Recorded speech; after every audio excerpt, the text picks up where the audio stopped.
ഭരണഘടനയാക്കുന്നതിന് വേണ്ടിയിട്ടുള്ള ഏറ്റവും ഗൗരവമായ ശ്രദ്ധേയമായ രാഷ്ട്രീയ ഇടപെടൽ നടത്തിക്കൊണ്ടിരിക്കുകയാണ്. അതിന്റെ ഭാഗമായിട്ടാണ് ഈ കടുവാത്തോട് ജംഗ്ഷനിൽ ഇത്തരമൊരു വിശദീകരണ യോഗം സംഘടിപ്പിച്ചിട്ടുണ്ട്. നമ്മുടെ രാജ്യത്ത് 1947 സ്വാതന്ത്ര്യം ലഭിച്ചു. 1951 നമ്മുടെ രാജ്യത്തിന് ഒരു ജനാധിപത്യ ഭരണഘടന നിലവിൽ വന്നു. ആ ജനാധിപത്യ ഭരണഘടന എന്ന് പറയുന്നത് ഇന്ത്യയിലെ മുഴുവൻ ജനങ്ങളെയും ജാതി മത വർണ്ണ വ്യത്യാസങ്ങളില്ലാതെ ദേശത്തിന്റെയോ ഭാഷയുടെയോ വേർതിരിവുകളില്ലാതെ ഇന്ത്യയിലെ മുഴുവൻ പൗരന്മാരെയും ജനാധിപത്യ ദേശീയതയിലൂന്നിയ ഒരു ജനതയായി കണ്ടുകൊണ്ട് ഈ രാജ്യം രൂപപ്പെടുത്താവുമ്പോൾ രാജ്യത്തെ പൗരന്മാർക്ക് വളരെ പ്രതീക്ഷയുണ്ടായിരുന്നു. ആളുകളിൽ നമ്മുടെ രാജ്യത്ത് പുലരുന്ന ജനാധിപത്യ പ്രക്രിയയിലൂടെ ഈ രാജ്യത്തെ കോടാനുകോടി വരുന്ന ജനങ്ങളുടെ അവരുടെ സ്വാതന്ത്ര്യത്തിന്റെ പ്രശ്നങ്ങൾ, അവരുടെ പൗര അവകാശങ്ങളെ സംബന്ധിക്കുന്ന പ്രശ്നങ്ങൾ, അവരുടെ നീതിയധിഷ്ഠിതമായ പ്രശ്നങ്ങൾ, വിദ്യാഭ്യാസപരവും അതേപോലെ സാമൂഹ്യപരമായ പ്രശ്നങ്ങൾ പരിഹരിക്കുന്ന തരത്തിലേക്ക് നിലവിലുള്ള ഭരണഘടന ആ നിലയിൽ ഇന്ത്യയിലെ മുഴുവൻ ജനങ്ങളെയും ഒന്നായി കണ്ടുകൊണ്ട് ഒരു ജനാധിപത്യ ഇന്ത്യ എന്നുള്ള നിലയിൽ, ജനാധിപത്യ ഇന്ത്യയുടെ പൗരന്മാരെന്നുള്ള നിലയിൽ രാജ്യത്ത് പുരോഗതി കൈവരിക്കും എന്നുള്ള കാര്യത്തിൽ വളരെ പ്രതീക്ഷയോടുള്ള ജനതയാണ് 1950കളിൽ നമ്മുടെ രാജ്യത്തെ 36 കോടിയോളം വരുന്ന ജനങ്ങൾ. ആ 36 കോടിയോളം വരുന്ന ജനങ്ങളുടെ പ്രതീക്ഷയ്ക്കൊത്തും ചേരുവാൻ പിന്നീട് രാജ്യം ഭരിച്ച പാർട്ടികൾക്ക് കഴിഞ്ഞിട്ടില്ല എന്നുള്ളതാണ് വസ്തുത. സ്വാതന്ത്ര്യാനന്തര ഇന്ത്യയിൽ ഏതാണ്ട് 45 വർഷക്കാലം ഇന്ത്യ ഭരിച്ചത് ഇന്ത്യൻ നാഷണൽ കോൺഗ്രസ് നേതൃത്വം കൊടുക്കുന്ന ഭരണകൂടങ്ങളാണ്. അതിനുശേഷം നമുക്കറിയാം, പിന്നീട് ഇവിടെ ഏറ്റവും അവസാനം ഭാരതീയ ജനതാ പാർട്ടി ഇന്ത്യ ഭരിക്കുമ്പോൾ നമ്മുടെ രാജ്യത്തെ ജനാധിപത്യ പ്രക്രിയ, ആ ജനാധിപത്യ പ്രക്രിയ എങ്ങനെയാണ് പുലരുന്നത് എന്ന് നാം പരിശോധിക്കപ്പെടേണ്ടതുണ്ട്. ജനാധിപത്യ പ്രക്രിയയിലൂടെ ഇന്ത്യയിലെ സാധാരണക്കാരന്, ഇന്ത്യയിലെ പാടത്തും പറമ്പത്തും തൊഴിൽ ചെയ്യുന്നവർക്ക്, ഇന്ത്യയുടെ കാടിന്റെ മക്കൾക്ക്, ഇന്ത്യയുടെ കടലോര മക്കൾക്ക്, പ്രവാസികൾക്ക്, ഇന്ത്യയുടെ ചെറുകിട വ്യാവസായിക മേഖലയിൽ പണിയെടുക്കുന്നവർക്ക് രാജ്യം മുന്നോട്ട് വെക്കുന്ന സമത്വത്തിലും സ്വാതന്ത്ര്യത്തിലും സാഹോദര്യത്തിലും അധിഷ്ഠിതമായ ഒരു വികസനം ഇന്ത്യയിൽ നടപ്പിലാക്കാൻ ഇന്ത്യ ഭരിച്ച, ഇന്ത്യയെ നയിച്ച രാഷ്ട്രീയ പാർട്ടികൾക്ക് കഴിഞ്ഞിട്ടുണ്ടോ എന്നുള്ളത് നാം പരിശോധിക്കപ്പെടേണ്ടതാണ്. അങ്ങനെ പരിശോധിക്കപ്പെടുമ്പോഴാണ് നമുക്ക് മനസ്സിലാവുന്നത് ഇന്ത്യയിൽ ജനാധിപത്യം നടപ്പിലാക്കുവാൻ മാറി മാറി ജനാധിപത്യത്തിന്റെ പേരിൽ അധികാരത്തിൽ വന്നവർക്ക് കഴിഞ്ഞിട്ടില്ല എന്നുള്ള വസ്തുത നാം വളരെ വേദനയോടെ മനസ്സിലാക്കുന്നത്. എന്താണ് സ്വാതന്ത്ര്യത്തിന്റെ 70 വർഷങ്ങൾ പിന്നിടുമ്പോൾ, 7 പതിറ്റാണ്ടുകൾ പിന്നിടുമ്പോൾ നമ്മുടെ രാജ്യം ഇന്ന് ജനാധിപത്യ ധ്വംസനം നടത്തിക്കൊണ്ട്, ജനാധിപത്യത്തെ കശാപ്പ് ചെയ്തുകൊണ്ട്, രാജ്യത്തിലെ കോടാനുകോടി വരുന്ന ജനങ്ങളെ പട്ടിണിക്കാരാക്കിക്കൊണ്ട്, അവരുടെ സ്വാതന്ത്ര്യത്തെ ഇല്ലാതാക്കിക്കൊണ്ട്, അവരുടെ അവകാശങ്ങളെ ഇല്ലാതാക്കിക്കൊണ്ട്, അവരുടെ സുരക്ഷയെ ഇല്ലാതാക്കിക്കൊണ്ട് ഈ രാജ്യത്ത് ഭരണം നടത്തുമ്പോൾ നാം മനസ്സിലാക്കേണ്ടത്, ഇന്ത്യ ഭരിക്കുന്ന രാഷ്ട്രീയ പാർട്ടികൾ, ഇന്ത്യ ഭരിച്ചിട്ടുള്ളവർ ഇക്കാലം അത്രയും രാജ്യം ഭരിച്ചത് ആർക്കു വേണ്ടിയിട്ടാണ്?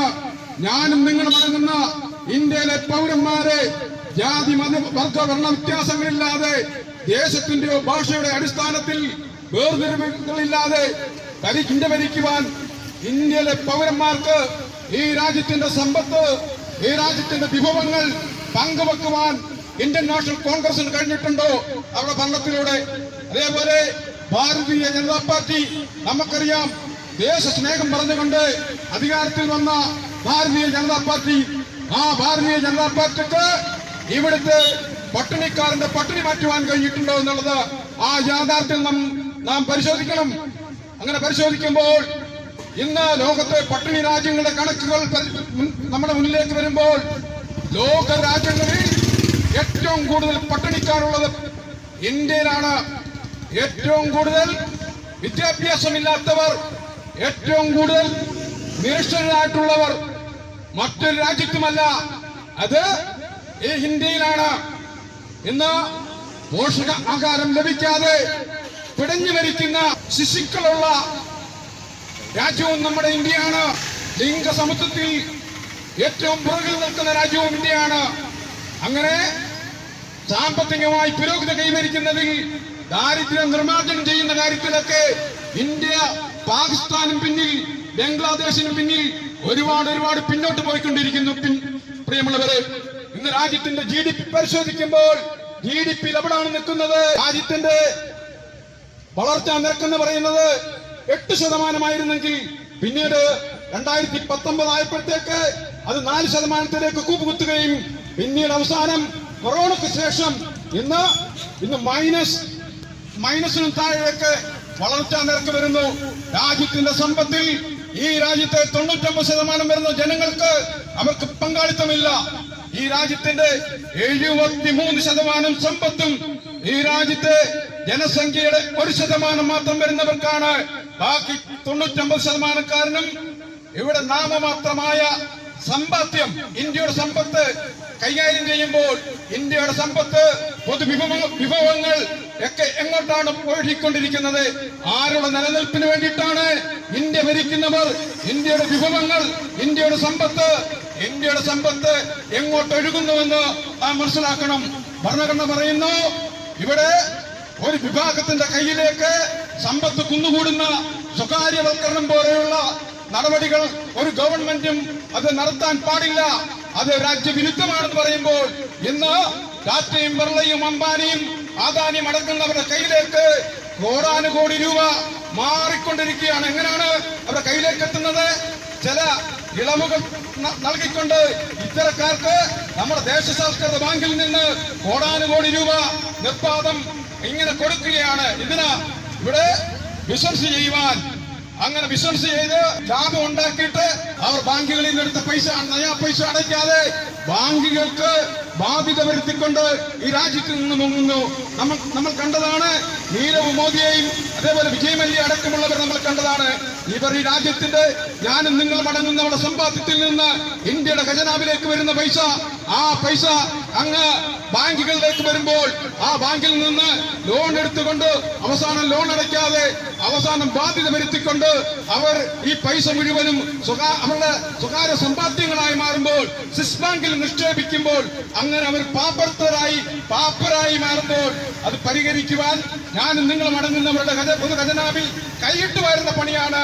ഇവിടെ ജനാധിപത്യത്തിന്റെ പേരിൽ അധികാരത്തിൽ വരുന്ന ഗവൺമെന്റുകൾ സ്വീകരിക്കുന്ന മാർഗങ്ങള് അവസാനം RBI പോലും റിസർവ് ബാങ്കിനെ പോലും ഈ നിലയിലേക്ക് റിസർവ് ബാങ്കിന്റെ നിയമങ്ങളെ പോലും മാറ്റിമറിച്ചുകൊണ്ട് കോർപ്പറേറ്റുകൾ അവരുണ്ടാക്കി വെച്ചിട്ടുള്ള ബാധ്യതകൾ തീർക്കുന്നതിന് വേണ്ടിയിട്ട് നമ്മുടെ രാജ്യത്തിന്റെ സമ്പത്ത് ഈ രാജ്യത്തിന്റെ പുരോഗതിക്ക് വേണ്ടി വിനിയോഗിക്കേണ്ട, ഈ രാജ്യത്തിന്റെ ദാരിദ്ര്യം ഇല്ലാതാക്കുന്നതിന് വേണ്ടി വിനിയോഗിക്കപ്പെടേണ്ട കോടിക്കണക്കിന് രൂപ ഇത്തരം ബാധ്യതക്കാരെ അവരുണ്ടാക്കിയ ബാധ്യതകൾ നിറവേറ്റുന്നതിന് വേണ്ടി, അത് മാറ്റുന്നതിന് വേണ്ടിയിട്ട് വിനിയോഗിക്കുമ്പോഴാണ് നാം മനസ്സിലാക്കേണ്ടത് ഇവിടെ രാജ്യത്തിന്റെ സമ്പത്ത് ഇവിടെ കോർപ്പറേറ്റുകളുടെ കയ്യിലേക്ക് പോകുന്നു.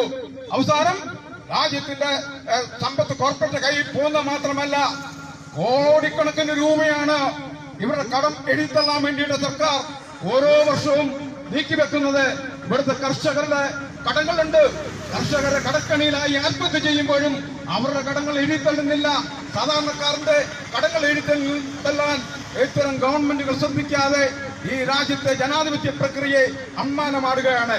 ജനാധിപത്യം എന്ന് പറഞ്ഞുകൊണ്ട് ജനാധിപത്യ വിരുദ്ധമായ പ്രവർത്തനങ്ങളോടെ രാജ്യവിരുദ്ധ മുദ്രാവാക്യം ഉയർത്തിക്കൊണ്ട്, ദേശവിരുദ്ധ മുദ്രാവാക്യം ഉയർത്തിക്കൊണ്ട് രാജ്യത്തെ ജനാധിപത്യത്തിനെതിരെ വർക്ക് ചെയ്തുകൊണ്ട് രാഷ്ട്രശക്തികളായി തീർന്നവർ ഇന്ന് അവർ പറയുന്നു ഇന്ത്യയുടെ ദേശീയത ജനാധിപത്യമല്ല, അത് ഹിന്ദുത്വമാണെന്ന് പറയുമ്പോൾ രാജ്യം ഒരു മതാധിഷ്ഠിത നിലയിലേക്ക് ഇന്ത്യയെ കൊണ്ടുവന്നെത്തിക്കുമ്പോൾ ഇവിടെ അതിന് അലകും പിടിയും തീർത്തുകൊണ്ട് ഈ നാട്ടിലെ ഇന്നലകളിൽ ഇവിടെ പാവപ്പെട്ടവന്റെ വിപ്ലവം പറഞ്ഞ പാർട്ടികൾ നമുക്കറിയാം.